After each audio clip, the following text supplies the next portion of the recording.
नमस्कार दोस्तों, स्वागत है आपका हिंदी नॉलेज शो में। तो दोस्तों, जैसा कि हम सब लोग जानते हैं कि पाकिस्तान और सऊदी के बीच में बड़ा रिफ्ट आ चुका है, बड़ा एक दरार जो खड़ी हो चुकी है।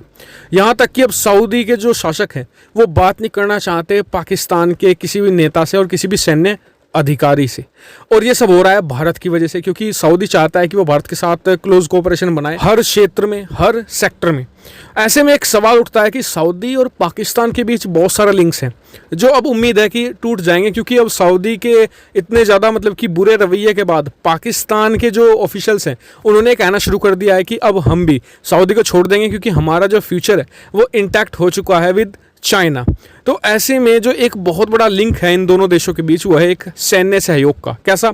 दरअसल देखिए, सऊदी के जो शासक है ना, उन्हें हमेशा से एक बड़ी सैन्य सेना की जरूरत पड़ती है। कारण है तुर्की, ईरान, इन दोनों देशों से इसे सबसे बड़ा खतरा रहता है इसकी सत्ता को, क्योंकि पूरे मिडिल ईस्ट को आज की तारीख में कंट्रोल करता है सऊदी अरब।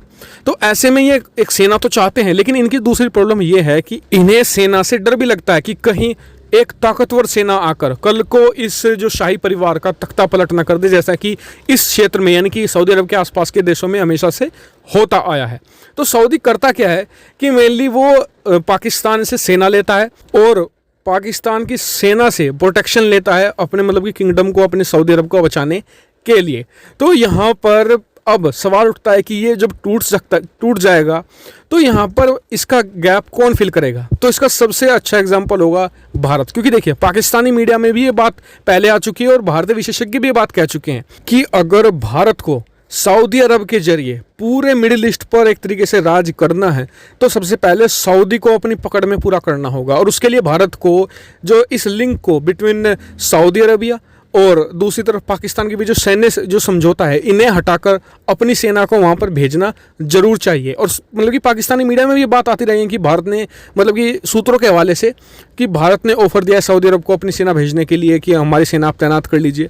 तो ये बहुत ही अच्छा होगा, क्योंकि देखिए अमेरिका भी दुनिया भर में इसी तरीके से राज करता है। वो जो मजबूत देश होते हैं वहाँ पर अपने सैनिक डिप्लॉय कर रखता है, जैसे कि सऊदी अरब के जो मतलब कि जो गल्फ रीजन है इसमें अलग अलग देशों में उसने अपने सैनिक डिप्लॉय करके रखे हुए हैं, जो बहुत ही अच्छी बात है। क्योंकि इसी तरीके से भारत अगर सऊदी पर पूरा कंट्रोल पा लेगा तो पूरा गल्फ, पूरा जो मिडिल ईस्ट है, जो पूरा मुस्लिम वर्ल्ड है, इसमें भारत एक तरीके से अपनी प्रभुत्व जमा सकता है। लेकिन कुछ लोगों का अब सवाल होगा कि देखिए पाकिस्तान में तो जो ज़्यादातर जो सैनिक हैं मुस्लिम है, सऊदी अरब भी एक मुस्लिम मेजोरिटी कंट्री है, तो वो क्यों भारतीय सैनिक है जिसमें मेजोरिटी जो दूसरे धर्म के लोग होंगे तो उन्हें क्यों एक तरीके से अलाउ करेगा? तो देखिए सऊदी अरब इस चीज़, जब सुरक्षा के मामले में बात आती है तो सऊदी अरब इस चीज़ को नहीं देखता, क्योंकि वहाँ पर जो क्रिश्चियन अमेरिकी सैनिक भी तैनात हैं, फिर तो उन्हें भी वो उसने क्यों डिप्लॉय किया। इसके अलावा कुछ फ्रेंच सैनिक भी तैनात हैं, फ्रांस का भी अड्डा है यहाँ पर, यूएई में भी है, सऊदी में भी है।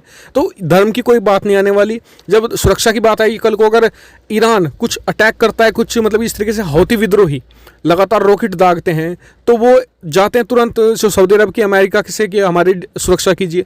तो ऐसे में भारत यहाँ पर एक बड़ा गैप फिल कर सकता है और एक जगह सेना तैनात करके पूरे सऊदी को अपने हाथ में कंट्रोल कर सकता है। ये एक बहुत अच्छी अपॉर्चुनिटी भारत के हाथ में है। बस भारत अब करके ये रखे कि सऊदी और पाकिस्तान के बीच जो दरार है इसे लगातार बड़ा करता रहे अपनी डिप्लोमेसी के जरिए, जो भारत ने बेहतरीन तरीके से दिखाया भी है। इस पर आपका क्या व्यू पॉइंट है? कमेंट करके जरूर बताएगा। साथ ही चैनल को सब्सक्राइब करना मत भूलिएगा ऐसी बहुत सारी डिफेंस, फॉरेन पॉलिसी और फाइनेंस रिलेटेड वीडियो के लिए। Thank you for watching video.